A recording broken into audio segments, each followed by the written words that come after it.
Welcome to the show where we talk all things sales, marketing, and helping you win the game. My name is Natalie, and I'm sitting here with Greg Ross, the boss. What's Greg, up? how are you doing today? I'm doing fantastic. How are you, Natalie? Nice to see you. Pretty good. And I'm pretty hyped for today because we have a very hot topic. I know I always say that, but I mean it. Like this one is good. It's one that you're going to want to dive really deep into. We are going to be talking about building trust for sales success, how to sell anything to anyone. Yeah. Greg, elaborate on that for me. This is going to be good. Yeah. So, what we're talking about today is like one of those core fundamentals in sales. The term that we use to describe this is being a trusted advisor. But really, it's about building trust with your prospects to the point where they respect you as a value add to their life, not someone who's annoying them or just demanding their time. They want to spend time with you. They want to talk to you because you're a valuable resource. No, absolutely. It's the difference between someone spending that time with you, making time for you, or completely shutting you down. It is basically a fork in the road, and it is the game changer in the outcome of typically every scenario. And it's something that everybody has the power over to really adjust and fine tune and adjust that temperature to really change again your entire outcome in sales. And so I really hear you talk about becoming a trusted advisor, being a trusted advisor a lot. And so when you are talking about that, do you want to kind of clarify what that is in the beginning and talk about that before we really jump in so people kind of can connect the dots? Yeah, so this being a trusted advisor to your customers, to your prospects, to your clients is probably the number one way that you can really superpower your sales, right? And we put, in the description that you can really sell anything to anyone because what you learn when you've been in sales for a while is that sales is about trust, right? Sales is really about trust. And actually sales is leadership. So as a salesperson, if you're being a trusted advisor, you're leading people through this process, right? Where they listen to recommendations, they make decisions on whether or not they want to purchase your offering, which oftentimes can be a big expense to them. So, trust is really the number one component that makes sales happen. I love it. And it really does. I mean, it's between someone listening to you or not listening to you. And that's, I mean, in every aspect and cornerstone of life, but especially since we're talking about sales, it's a core fundamental. So let's dive into this. And let's start with, um, I guess the difference. Let's talk about, okay, where do you want to start? Because I could go in so many directions. Let's dive. What Let's do are it. the building blocks here? Let's do it. So let's talk about personal brand, right? Yeah. That's kind of where the conversation begins on this topic. So, what do I mean by personal brand, right? So, you're familiar with a brand called Ferrari, right? Yeah, of course. Yeah. Okay. Now, you probably at some point in your life have seen a calendar or a poster with the Ferrari logo on it, right? Of course, yeah. Yeah. So you've got that beautiful, like yellow Ferrari emblem on the hood of a Ferrari luxury sports car, right? What color is that luxury sports car in the photos, the calendars, the posters? Like, what color is it? I feel like it's always a bright red, am I right? Bingo. Yeah, you Yeah. got it. Now, just full disclosure, we didn't prep on this ahead of time, No, right? That's not at kind of all. this is a little test that I use to show people the value of a brand, right? So you know exactly what color the Ferrari logo is. You know exactly what color the sports car is that it is on the hood of, right? Because you've seen it and it made an impression on you. You remembered that, right? Yeah. In fact, that specific shade of red is like very critical to their brand image, right? And how they display their brand. There's a lot of psychology behind that, right? Well, it's the same way in sales. You're the Ferrari, right? So it's up to you to build your personal brand with your buyers, with your prospects, so that when they hear your name or they see your face, they associate certain things with your personal brand, right? Now, in the case of Ferrari, what do you associate with that brand? When somebody says Ferrari to you, Natalie, what kinds of things come to mind? Oh, it's not like the finer things in life, luxury. They like to Yeah. drive fast. They probably have a lot of Yeah. speeding tickets, but they're maybe like the Dos Equis most interesting man in the world type vibe driving a Ferrari. What about you? What do you think Yeah, of? absolutely. Yeah. High speed, right? Luxury, extreme luxury. I'm thinking about like the hand stitched leather seats, right? Yeah. And like there's a comfort element there. I'm thinking about driving it with my Ray-Bans on and like what people think when when I step out of the Ferrari, right? Like that I'm an important person because I'm driving one. Yeah. So all of these things come to our mind, right? So imagine when you walk into a room, and I'm talking to the viewers that are watching this, what do people think of? Like what comes to their mind when they see you walk into a room, when they hear your name, when they hear your company's name, right? That you work for. This is branding, and your personal brand as a seller is very important. Now, there's a good personal brand and a bad personal brand, right? So the good personal brand would be, oh, there's Greg. He's an expert in his field. He knows so much about sales. I know if I ask him any question, he can answer it. There's no cold call objection that he can't just grab by the horns and slam to the mat, right? Like this guy's an expert seller. And that's kind of my brand that I've developed over years of like sales coaching and training and talking about my expertise, right? Well, the flip side of that is, oh, there's Greg, a sales guy. He's always calling me, always trying to get my time.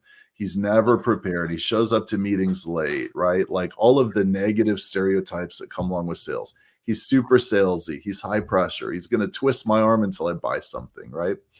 So there's kind of two sides to that coin. You can build a positive personal brand with your buyers, or maybe even unintentionally, you can build a really negative personal brand. Yeah, no, absolutely. And I think again, when people I think this is such a desired topic because people do not want to be associated with any of the negative connotations and those aspects that you just described of the second person. And so, of course, like if you're watching this, those are the things that we don't want. And we want to be the difference maker that make us the Ferrari, what really separate us and how people basically describe who we are when they're talking about someone. And we don't want it to be anything associated with the negativity that people, can relate to self that they don't want to be like. And so, building your personal brand and presenting yourself in a way where, again, using the Ferrari like reference, like you really set yourself apart from anyone else. Yes, absolutely. And one of the like fastest ways that you can establish that brand is by the words that come out of your mouth, how you talk to people, right? So I've prepared kind of a compare and contrast between a salesperson vendor type of, how they talk and how a trusted advisor talks. Would you like to know the difference between the two? I love that. Do you want to role play or how do you want to go through this? Yeah, so I'll just kind of like go through some of these categories and then we'll get your thoughts as we go. I won't put you in the hot seat today That's and what make I you was like, feel okay, what are we doing now? Like, he well always on does this, this but to me. Y'all sit here and you watch this show week after week now. Sometimes I'm in right. the hot seat and I'm in the game, and sometimes I'm not. So I have to stay on the edge of my seat. Okay. That's right. That's right. Be ready. We could do a spontaneous role play at any moment. But so what? So we're talking about like the difference between trusted advisors and salespeople slash vendors, right? So a vendor is like, think of a vendor like your Wi-Fi or your home internet provider, right? That's a vendor. You have a vendor relationship with them, right? You call them, how much is the internet, right? They tell you, okay, I've got to get it installed in my house, switched on, and it's a very transactional conversation. And then if you're good, you try to haggle the price down a little bit, right? But they're not giving you any value in the way that they talk to you. In fact, the customer service is a nightmare. Okay, did I just say that? Not enjoyable. Yeah. So salespeople don't want to be viewed as a vendor, very transactional, right? So here's a couple of the mistakes, common mistakes that salespeople make to kind of get put into that vendor category. When they're talking to their prospects, it's me, me, me, right? Everything from the cold call to the email script to their talk track as they're going through the discovery call with their buyer. They're focused on here's what my offering is. Here's what it does. Here's what my company is. Here's what it does, right? Here's the feature dump from my software. It does this, it does that, it does the other thing. Here's what my technology is. When we consult with our clients, Here's what we do, right? And that's a hallmark of a salesperson that's putting themselves into that vendor category. They're very focused on themselves, on what they do and what their offering is. And also, when they're interacting with the buyer, they ask ridiculous, dumb discovery questions like, so, Natalie, tell me how you're handling social media strategy over at XYZ company, which we know, Natalie, is like a 2-week long conversation, right? It's Right. so You can't. complex and intricate. But I just asked you to describe this 2-week, process description to me in a discovery question. You're likely going to be looking at me like, this poor person. How did he get into sales? He doesn't know anything about my business. He's completely clueless, right? I Yeah. just inadvertently, through the question I asked, uh, built a personal brand image in your eyes that's negative. That's a vendor, right? Good point. Okay. Yeah. And it's like a menu. It's like you walk into a restaurant. Hey, here's what's for lunch. Here's the ingredients. Would you like to buy it? That's the typical salesperson, believe it or not. And that is not being a trusted advisor. Yeah, no, I love the word that you use to describe it. It's very transactional. There's no connection there. There's no actually understanding like what value you're actually like being able to deliver and serve that other person with. It's just here's what I have for you. Do you want it or not? Basically. Yeah. And so remember, I told you there could be a spontaneous role play at any moment. Here it comes. You Oh ready? no. Okay. So here's what a cold call sounds like from someone who falls into that vendor category. Okay. Ring, ring. Hello. Hey, Natalie, this is Greg. I'm calling from Phantom Sales. We're an expert sales consultancy. We work with tons of sales leaders from the industry, and we focus on working with them to improve their discovery questions, their objection handling, this thing, that thing, and the other thing. Let me ask you a question, Natalie. Can you see how that would, maybe add value to what you're doing over at Natalie Corp? Right? I'm just going through my list of what I do, right? And then I'm asking you to kind of make sense of everything. You see how I negative almost that is? lost. Like I would be like, well, what part do you think would help me? There's not really any connection there. I don't know how you're trying to help me. I just Yeah. heard at the very beginning that you're an expert sales coach and trainer, and then after that, it almost just trails because there's no. A lot of people think like what you're supposed to frame it from like the perspective of what's in it for me like when you're serving like how are you going to serve them, what is in it for them when you're Yes. speaking, there's just none of that there, and so I'm like, what did he even just say when he called me? Yeah, that's right. And if this were a real cold call, you'd probably be like, "Excuse me, you just called and interrupted my day, right? You got me on the phone. I didn't expect your call, and now you want me to explain to you why what you're selling is valuable to me? Give me a break, right?" Yeah. And listen, if you're watching this and that's you, and you just got a little sting of like conviction, don't feel bad because probably nobody ever taught you any different, right? You're just doing what you think is right. So, we're going to help you right now to change that and completely flip it 180 degrees and show you how a trusted advisor would talk to their buyers, their prospects, and we'll get this fixed. Don't worry. If that's you, there's hope for you. I love it. Okay, let's flip the script then. How does a trusted advisor talk with a prospect then? Yeah, so a trusted advisor does research before each call, right? Whether it's the cold call or whether it's the discovery call or whether it's the demo, whether it's the proposal, they're constantly doing research and gathering insights on their customer's business, trying to understand the challenges, the critical goals and objectives that they have so that they come with a position when they join that call on why their offering is valuable to you based off of your business, right? So that research element is critical. Now, most salespeople won't do that because it takes time and it takes effort and they want to be lazy. They just don't want to do it, right?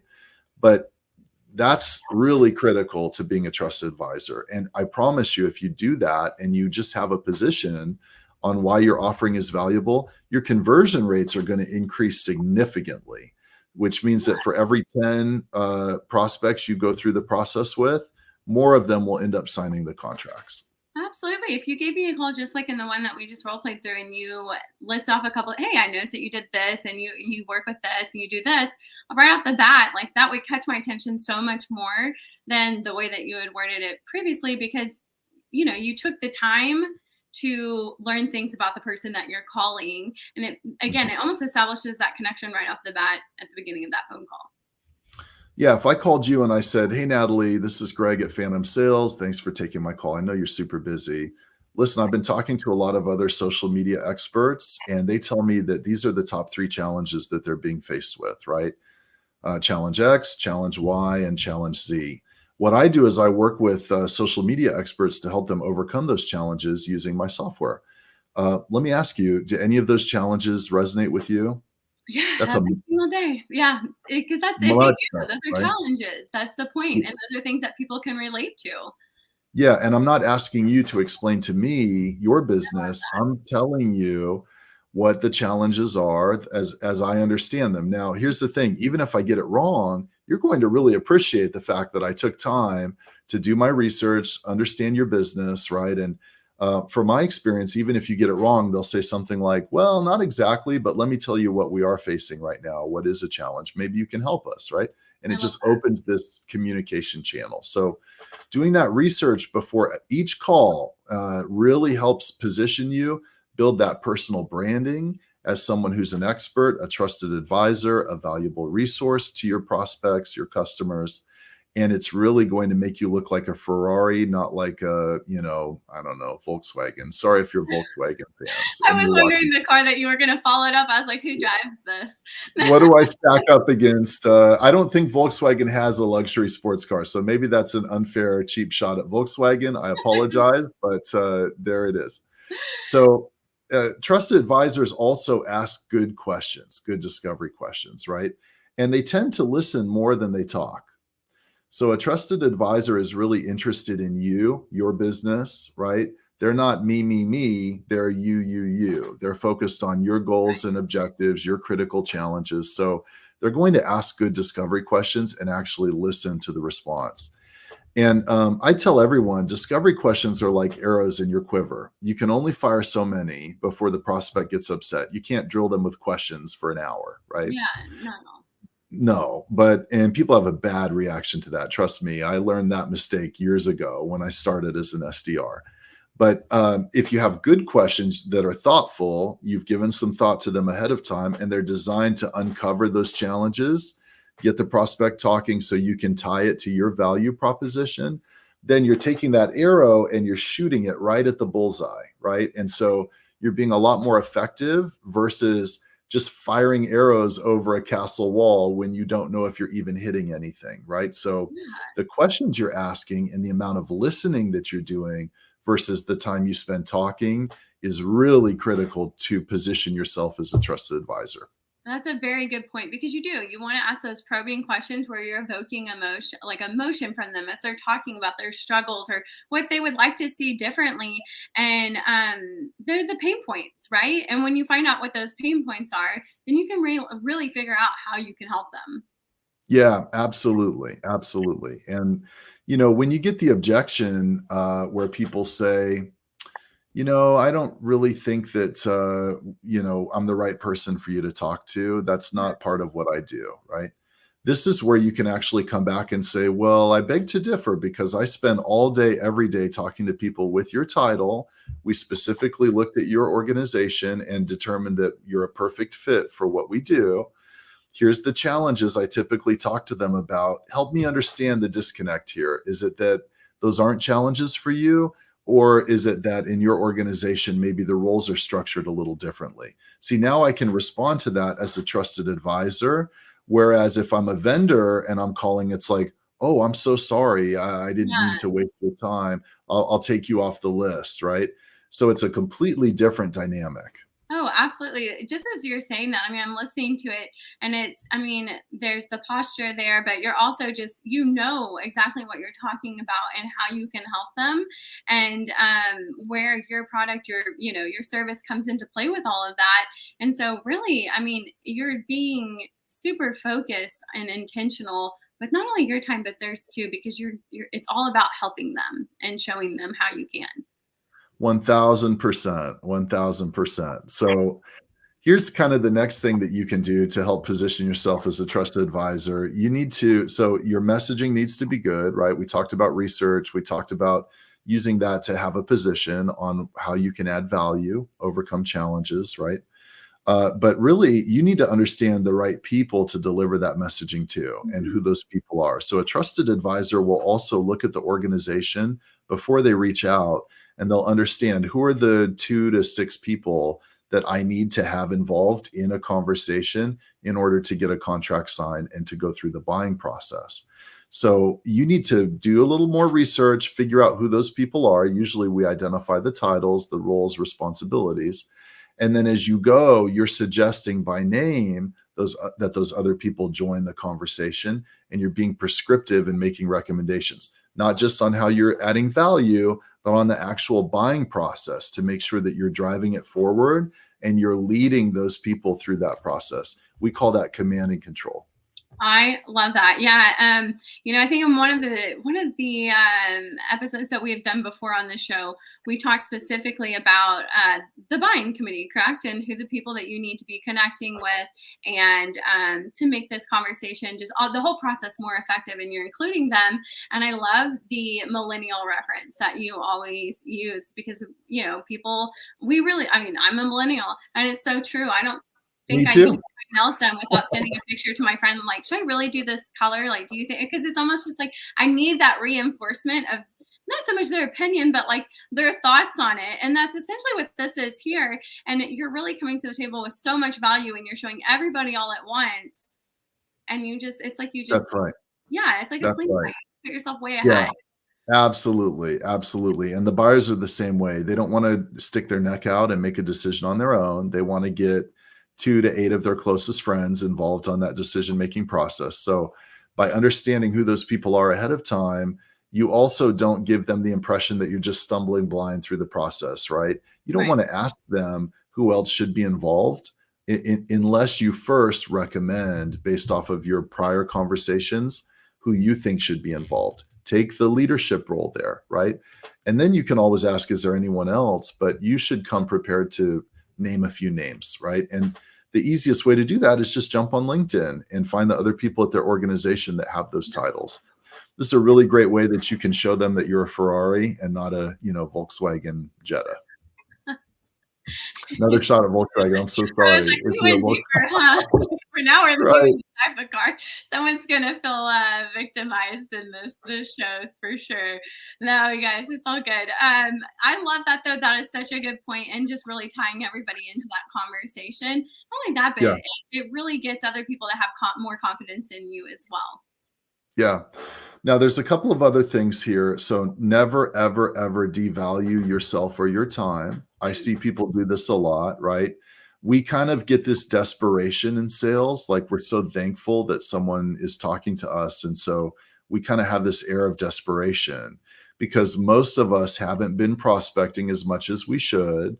Our pipeline is not as big as it should be. Instead of having a 3 to 5x pipeline, we've got a 0.75x pipeline.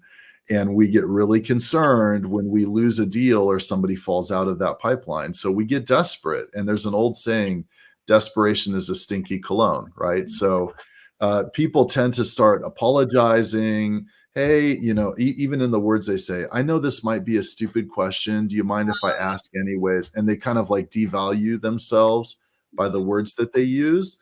Or the prospect will say, hey, Greg, this looks good. Can you take a few days and just record a video presentation for us and attach a bunch of collateral to it and put a proposal together and go through these steps to submit it and all this stuff? It's like, hey, my time's really valuable, right? Yeah. I'm coming to you with something that I know has saved millions of dollars in unnecessary costs for the clients that we work with. You should be happy to set 30 minutes to talk to me, right? I love Like, my time is valuable. I'm a valuable resource for you. And I know how we can help you make more money, spend less money, create efficiency in your processes, reduce risk, or improve your quality of life, which means I'm a great person for you to speak to, right? No, I love that. And the best way that you can really do that is with all the value that you're bringing. I mean, it really speaks to itself. You don't need to apologize.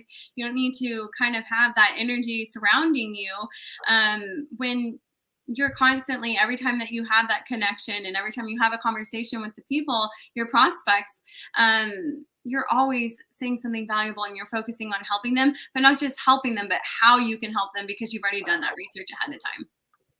Yeah, and that's really the key, Natalie, is adding value every time that you talk to Yeah. somebody, right? You want to bring value to the table every single time that you talk to somebody. So there's like 5 pillars to value, right? Now this is a little different. If you do a Google search, you'll probably see 4. I have my own proprietary take on this. I've broken it into 5. So you want to be prepared, salespeople, to explain how your offering will help the prospect make more money, drive revenue, right? How it will help them save money, so cost avoidance, right? Cost cutting. How it will help them create efficiency in their processes so they can do more with less, right? How it will help them reduce risk in their process. So think about like contract reviews, right? The human error element. What if I miss something? That's a risk to the organization. Can I solve that through the use of our software? And what could happen if that risk actually comes to fruition, right? And then the last one is qualitative. So, how do I help them improve their quality of life? They can make it to their daughter's soccer games because now that it frees them up to get actually go home at 5 o'clock instead of staying late at the office for another 2 hours. Yeah. So, you want to think about those 5 critical areas of value. And you want to be prepared at a moment's notice. And this takes a little preparation to be able to tell someone how your offering will impact them on each of those 5 categories. When you do that, it becomes really easy to add value every time you talk to them because you've got 5 different buckets that you can pull from. Does Yeah. that make sense? Oh, absolutely. I was just about to say there's so many different directions that you could go in with each one of those, and almost having just those 5 points of reference to always be able to fall back on and talk. You're no matter what conversation you're having with them, more than likely you can lean back into one of those buckets, pull something, and you're going to talk about something that's valuable and how you can help them, and it's time well spent. Yeah, and there's a great kind of litmus test to see if you're actually perceived as a trusted advisor in the eyes of your prospects, right? Ooh, okay. First of all, they'll want to continue to engage with you. If they're ghosting you, that's a good sign that they don't view you as a trusted advisor. That's like a symptom of a larger disease, right? But there should be a wow factor involved in your presentations, in your conversations. Like the result of your 30 minutes with the prospect should be them saying, wow, this was really time well spent. We learned so much from talking to you. We value the fact that you took time to meet with us. Like you should start hearing that wow factor really coming out of the mouths of your prospects, right?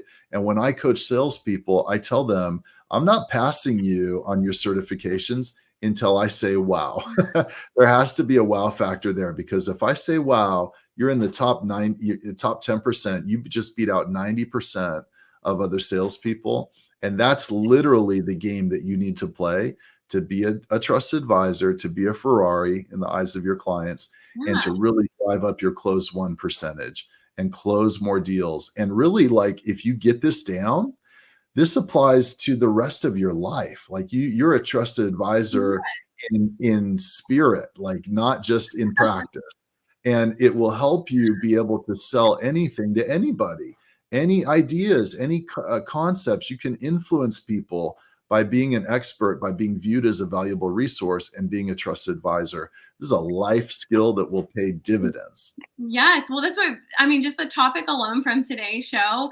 I mean, you really can sell anything to anyone because this is applicable in all different areas of your life. And really, you are just learning true ways to connect with people and understanding how you can bring value to them. And that's truly what it's all about.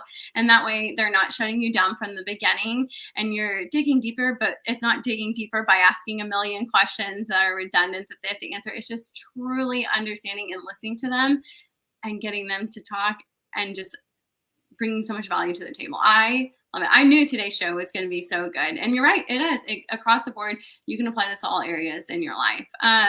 Greg, for people that just want you to keep going, keep laying it on and giving them all this good information, where can they get more of you at? I'm so glad you asked. Cue the ticker. Guys, listen, if this is you, if you need help going from salesperson vendor to trusted advisor, go down to the comment section and just type the word trust, TRUST. When I see that, I'll reach out to you and I'll book a free coaching session and we'll talk about ways that you can do that. And of course, check out my social handles. I'm on YouTube, I'm on TikTok at the Greg Ross. And also, I'm on LinkedIn, Greg Ross, Phantom Sales. So reach out, connect with me any way you'd like. Let's get a session scheduled so we can help you.